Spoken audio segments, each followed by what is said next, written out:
drain for Twinkies and coffee and a busted chain. No more donuts, no more caffeine rain, just saving. So, Frozen Empire. So myself and Chris were both lucky enough to work as supporting artists on Frozen Empire. We both ended up doing that through different means. So your story's probably a bit more exciting than mine, Chris. Shall I go first on this one? You lead the way, Darren. All right. So I have worked as in the film industry for a few years now, doing background work, and I've done a few minor roles in TV shows like Ghosts and a few other things as well. But done a lot of background work, worked on Wonder Woman, Star Wars, a few things like that, and was lucky enough to get hired for Frozen Empire. At the time it went under the code name Firehouse, because a lot of these films come under code names, so you don't get an email saying, are you available to work on Ghostbusters? Because that would get leaked pretty quick. And it's funny because before I got this job, there was rumours of them filming Ghostbusters over in the UK, and I thought, what a load of rubbish, of course it ain't being filmed over it. And I was happy to say I was wrong. I don't think I've ever been so happy to know I was wrong about something. But yeah, so I got hired to work on the film. And, you know, most of these jobs tend to be pretty boring, in all honesty. You know, you're sitting around all day, just waiting for stuff to happen. But I was like a kid on Christmas. So, you know, I've gone on set. I was basically hired to walk past Ray's bookshop. They wanted a New York rocker, was my character's official title, and I think the long hair probably helped with that. I watched them film the scene where the Ecto drives past Ray's occult, and obviously Ray is looking out. You do see someone walk past that. That isn't me, unfortunately. It's one of the other people that was hired the day I was. But I think there was about 10, 15 of us hired that day to walk past Ray's occult, and it's funny because from the angle they filmed it at, they filmed it all from the interior. I think you can just see about one pair of feet go past in the entire scene. So you can't see me, but that is one of the things about working in that job. I mean, when I worked on Wonder Woman, I was probably about 6 inches from her, and you can't even see my shoulder in that film. So that is just one of the things. And for anyone who wants to get into that work, that is something you have to be aware of. Don't go into that work thinking you're going to get your big break and all that. You hear stories like that occasionally, but they are incredibly rare. The chances are the way they edit these things is you don't get seen, which is just, you know, nice to get seen.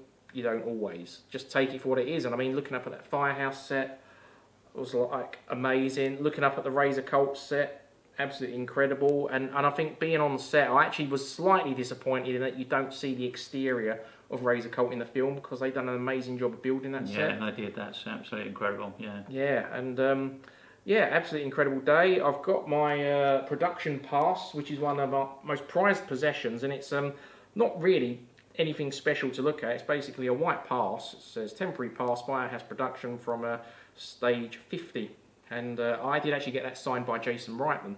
But one of my prized possessions, just because of what it means to me. Yeah, really. But like I say, it's just a plain looking pass. So yeah, not much more I can really say about that. But I had a wonderful time, got paid to be there, you know, and how many people can say they got paid to do their absolute dream job? Yeah, no, without that. Well, my story is obviously a little bit different, and I'm not quite so talented as Darren. So I've had the odd little bit of TV work in the past, nothing fancy, nothing you're ever going to remember that well. But obviously, once we'd heard that, you know, there was the potential that Firehouse was being filmed out here in the UK, we'd sort of discussed among ourselves, you know, the possibilities of being involved. And I think when you talk about it, it's a bit of a pipe dream. Pipe dream, totally. Yeah, I think that's a good word to describe it, Darren. You know, you don't think it's ever going to happen, and you know, you just think, well, you know, how can I make it happen? And the funny thing was, we spoke about him in our first episode, like a dear friend Austin from Ecto1GB. He'd spoke to me, and you know, this was before I'd actually joined South Inland-Sea Ghostbusters officially. I'd been doing gigs with them, but that was about it. And Austin sort of said to me, you know, Chris, how do you think we could get involved in this? And I said, I don't really know. I said, you know, maybe we could reach out to, you know, to Sony somehow. Anyway, within my little black book, I had a few numbers and bits and pieces, and I passed them on to Austin, and we just sort of said, oh, you know, possibly contact so-and-so, so-and-so. We won't name names because I don't want them being bothered in the event of a... Don't message us asking for yeah, Chris's because black book. you're not getting it. You're not getting it. And then I come home, and that was that. And my wife sort of said to me, oh, you know, how's things? But we was chatting, and I told her about the conversation with Austin. And she said, oh, have you done that? And I said, what? So she said, have you messaged anyone? And I sat there and I said, no, I haven't. She said, well, why not? I said, I really don't know. And that was that, end of conversation. I went back to work the next morning. I was having a terrible day at work. And I thought, you know what? Nothing ventured, nothing gained. So one of these particular contacts, I reached out via Instagram and messaged them. And 10 minutes later, there's a message on Instagram. And, hi, you know, blah, blah, blah, blah. Yeah, we can possibly do something for you. And I'm standing there, like, and I'm saying to me, mate, shit, what's going on here? I was just like, couldn't believe it. And I thought, was this a wind-up? And anyway, they then forwarded on their personal email address and said contact them via that. And I did. And then later that day, I was put in contact with Costume, and I come home. I had to send them over some profile pictures. Heavily photoshopped. Heavily photoshopped. Yeah, it took a few years off of me, and they come back to me the next morning, I think, and said, yeah, we've got some room for you. We're gonna give you a little part as an extra. You know, I told them a little bit about myself and my background, etc. You know, things I'd done. I said, I don't even mind coming to make the tea. I said, I'll be quite happy doing that. But no, Sony were gracious enough to give me a small part. And it turns out the rest of the Southend boys had gone down a similar route, and they had been invited. So there was myself, the rest of the Southend guys, Austin. And at the time, we thought maybe about 60 or 70 other people from different franchises.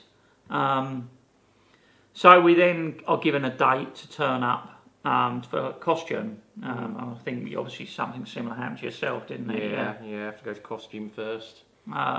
So we went to costume, and while we was in costume, they then said to us, look, we had you down for the library scene, the scene where obviously the lion comes alive and the possessor ghost. But we've got a bit of a bigger scene. Do you reckon you could do another day or so? And was like, yeah, no problem. So we said, how many other groups and franchises are involved? No, just you. 7 of you. So there was myself, Austin, 4 from Southend-on-Sea, and the 7th one was Simon from Chorley Ghostbusters. Yeah, lovely guy. Yeah, I mean, Simon, he's like a brother. You know, such a nice, gentle, kind man. Okay, you can't want to meet a better guy than Simon. So I knew of Simon anyway, so I thought, well, this is great. This is amazing. So we spent the day in costume, which was absolutely incredible. I'm sure that Darren's experience was very much the same. Yeah, so for me, they were like, because they wanted me as a rocker, they were like, can you bring options? Because that was basically half my wardrobe. Yeah.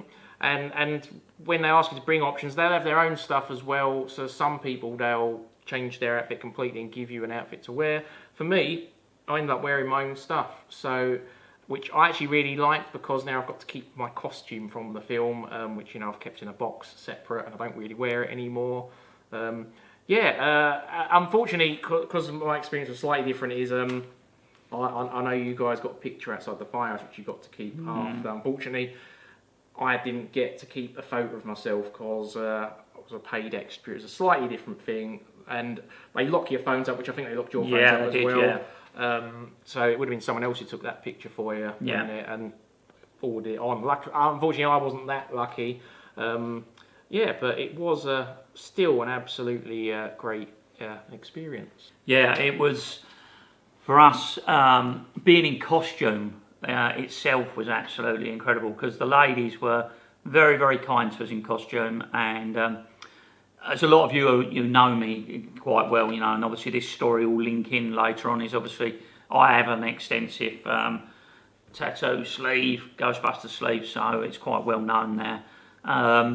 And the ladies there took photos of it, and they determined that I needed to be in a long sleeve shirt because Ghostbusters couldn't exist in that world as far as I was concerned. But they allowed me, they said, oh, well, while you're waiting and we're deciding on your costume, etc., please feel free to wander around the costumes, etc., and look at whatever you want. No photos, because obviously our cameras and that and our phones were all turned off. But I was like a child in a sweet shop. I obviously developed a photographic memory in about 10 minutes because everything I picked up and I looked at a label, I knew what it was and where it was coming from. And I remember you phoning me on your way home and saying, Darren, there's this lab coat you need to go and buy it. Go and buy it immediately. Go and buy it immediately, So I was like it with everything. So that was pretty incredible, and we got some photos which were forwarded on to us by the ladies later on as regards us standing there in costumes. The costume I've got a photo of with me in front of a board saying Firehouse, etc., was not the costume I actually ended up in. They put me in a long sleeve shirt, and there's a vintage Yankees top that I've got on over the top of that, and black baseball cap, shorts, etc. So we joked later on with the guys from Yes Have Some that I was a middle-aged confused Yankees fan. So it was that side of it was really, really cool. So and then afterwards we was allowed to go into the first of the firehouses.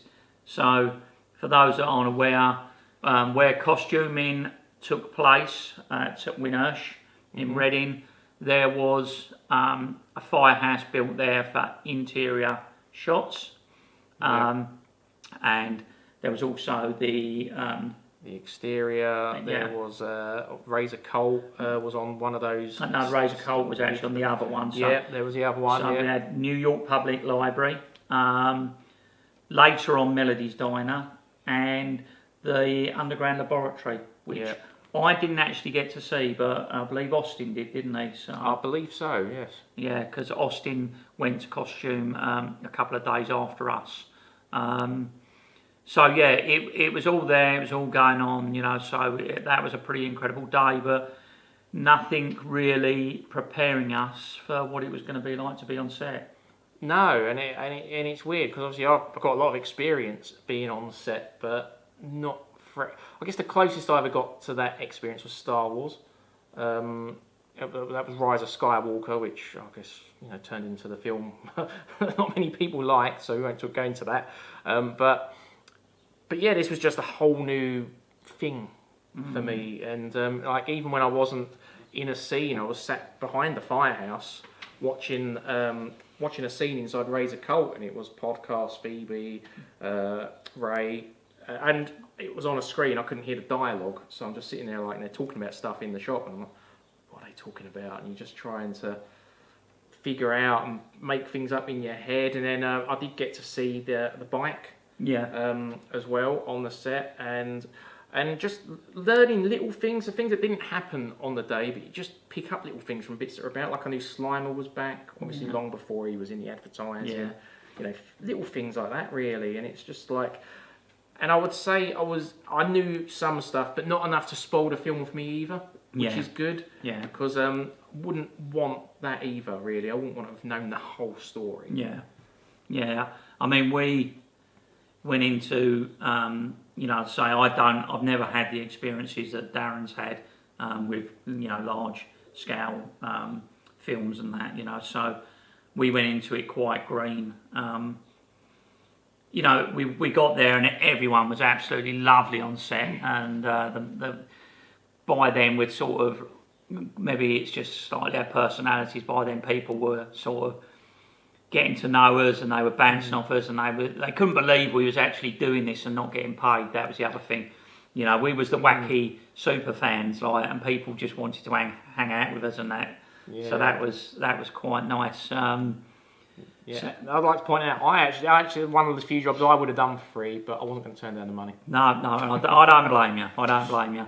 But so day one of filming for us, we didn't really know what to expect. So we walked on to, we had to go to hair and makeup first off, and you get scrutinised, and they check over your costume and make sure it's how they want it, and that's all sorted. And then you're given breakfast, and you're given like a concealment cloak, is it, or something, Darren, it's called? Yeah, different productions have different names: concealment cloak, secrecy cloak, things like that. And I always found them quite funny. Like, I didn't need one of them for Ghostbusters, but funny enough, I won't talk about it too long because we're talking about Ghostbusters, but I had it when I was on Star Wars, and I was in a First Order technician costume, and I had to wear one as I would go outside, because apparently paparazzi would fly drones over. Right. It's the same sort of thing for you. They worry about paparazzi flying drones over, but I find it quite funny because I could get it if they had one of the main cast there, like Luke Skywalker or Ray Stantz or whatever. I can't imagine paparazzi going, oh look, there's Chris Carter in an old Yankees t-shirt, but they are that fussy. I think, I've got to be honest, I think if I was second guessing costume, they was more concerned about me getting tomato sauce down my costume, because they then gave me breakfast, and as my wife will tell you, there's always a risk. If there's a clean top in the house, it's going to get gravy or sauce down it. So. Yeah, and I've been to the interview many a time, and yeah, I can confirm Amanda is 100% correct. Yeah, so yes, but so from there we was then put on a coach, and we were shipped off to the main part of the studios, which was like a 10-15 minute bus ride. Yeah, and there was a lot of building work around there at the time as well. Yeah, heck of a lot. On set there was like a waiting holding area where we sat, and obviously there was cast pods, like their cabins and all that all around.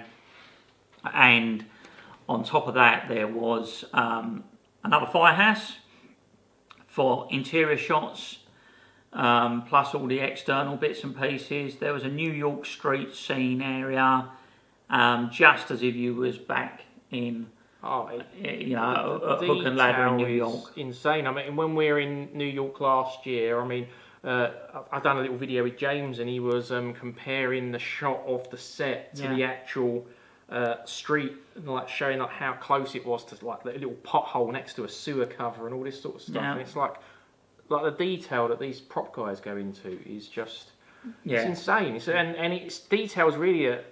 I don't think you immediately notice, but they're there, and subconsciously it just makes it all perfect. I mean, for me as well, obviously, you know, we walked in there, and obviously Razor Cult was there as well, which is just incredible. And as Darren can, you know, verify to that, he's seen Razor Cult. You know, the inside is decked out like a full Razor Cult shop, and it's just everything in it you'd ever hope that would be in it. But one of the lasting memories for me with regards to all of this was how friendly, how happy, how kind everybody was. You know, I spoke to different members, from tech teams to prop masters, you know, to design people, to costume, to hair, to makeup, that took pay cut to work on Ghostbusters. And that really, really says something, I think, that, you know, and, you know, I'm very, very fortunate that I've stayed friends with a lot of these people, you know, and they said it's possibly the best job they've ever had, you know, and it was a privilege to work with everybody, you know, so that's a really nice thing to hear, you know. I mean, I think Rich from Southend-on-Sea, like Richard mentions at one stage when he's being interviewed by Yes Have Some and all that, we done a little documentary thing with them. You know, he mentioned on there's a lot of love for Ghostbusters, and I think that is really, really a real true statement. So. Yeah, and it really come through. Like, even just, I mean, I was looking around everywhere, just trying to take every little thing in, and just even people I didn't speak to, you could just see were enjoying it, And and film sets can be stressful places. I mean, I've experienced the worst film sets where everyone's stressed. There's a lot of swearing going on and anger and all that.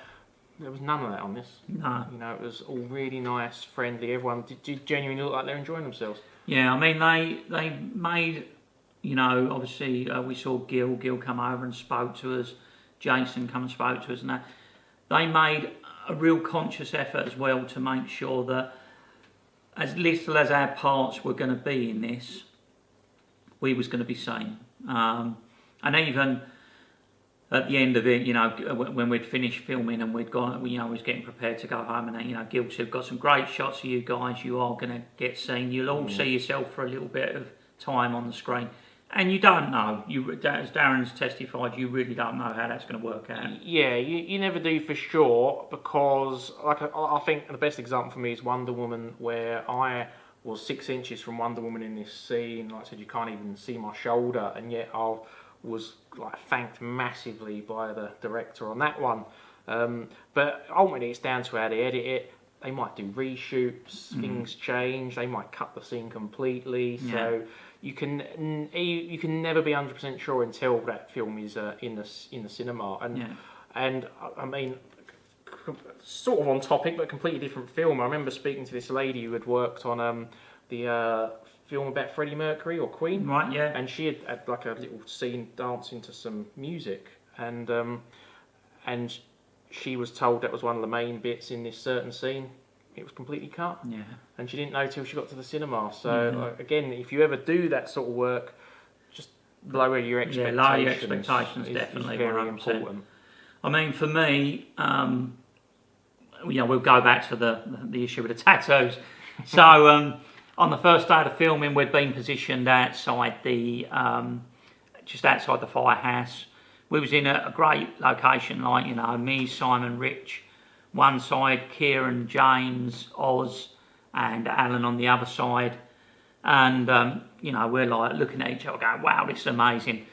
So they bring out, obviously, our look-alike cast, where we got to meet, after me absolutely berating him for 2 days, Stunt Bill, Trevor Atkinson, another lovely man, really lovely man, and he's embraced the community immensely.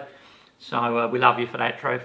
And so they positioned me, and then I can't remember who it was who came over to me. It might have been Erica or something. She said to me, "Chris, need you to roll your sleeves up." And I said, I can't. "What do you mean you can't?" I said, "I've got Ghostbusters tattoos." "Well, it can't be that bad, show me." So I roll my sleeve up, and she goes, "Oh my God, have the guys seen this?" And I was like, "The guys?" Well, I said, "They took some photos at costume and that." No, don't go anywhere." So I thought, well, I'm not going anywhere, that's for certain. And off she runs. Then she comes back, and who she got walking in hand was Bill Murray. And I'm standing there thinking, this just, this can all finish now, as far as I'm concerned, because, the white wow is Bill Murray. And she walks him over to me, and she goes, "Bill, this is Chris. Chris, this is Bill." And I'm like, and he reaches out, he's got great big shovel-like hands, and he shakes my hand and that. And she went, "Show Bill the tattoos." So Bill's got on my arm, and he's looking at his tattoo. And he goes, "Oh my God, man," he said, these are amazing. And then he's got me, and he's punching my arm and going, "Look how young I was in those, look at how young I was there." He said, "I spent days covered in slime." He said, these are amazing. I can see the guys out the corner of my eye, just out of shot, going like, "Fucking hell, Bill Murray's punching Chris." It's like, and I was just, and I'm playing it as cool as I can to be having Bill holding on to me and talking to me, and and then he grabbed his heart, put his hand on his heart, and he said, "This means a lot to me, man." And I was like, absolutely blown away. And then he says, "Hold up a minute," and he runs off and drags Dan back. And then, because these tattoos are reasonably new, and the last time I'd seen Dan, I don't think I had them. And so Dan is looking at his tattoo, and he's going, "Oh my God, this is incredible."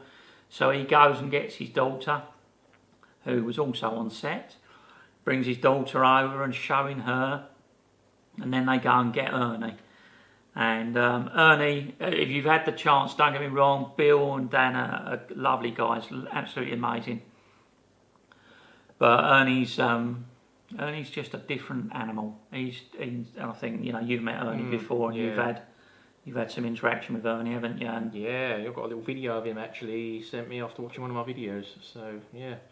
Yeah, he's a very special man, Ernie is, and I think around COVID time, I think he sent my granddaughter a video on that, and it was a very, very heartfelt and moving video for her 10th birthday, and I've never forgotten that. And I recently added Ernie to the inside of my arm on my tattoos, and Ernie was absolutely blown away with it. And later on during that day, he actually came looking for me and brought his camera onto set, which was a bit of a no-no, and dragged me into the firehouse and took photos of it for his personal, his own personal, and he had a bit of a tear in his eye. And he said to me, he said, why did you do that? I said, because you're an amazing man, Ernie. And I said, and I told him the story about the message for Lily, and he gave me the biggest hug ever, and. Yeah, Ernie, love you to bits. Yeah, absolutely love you to bits. He's a very genuine guy. Yeah, like 100%.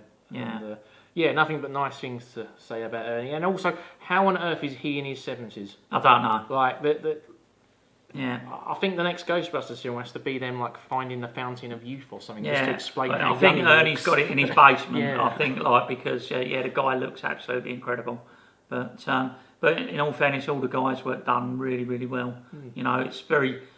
Darren's more of an expert than me, but the filming schedules are very, very tiring, aren't they? Yeah, they can be, and even for like what I do, it can be long days, and that's without the stress of learning lines and all that sort of stuff, and doing a more serious performance, and when times I've done the slightly more serious performance, it can be quite draining and that sort of stuff even more. So what those guys are doing, and especially at the older age, it must be really, really tough. But great guys, and done a brilliant job.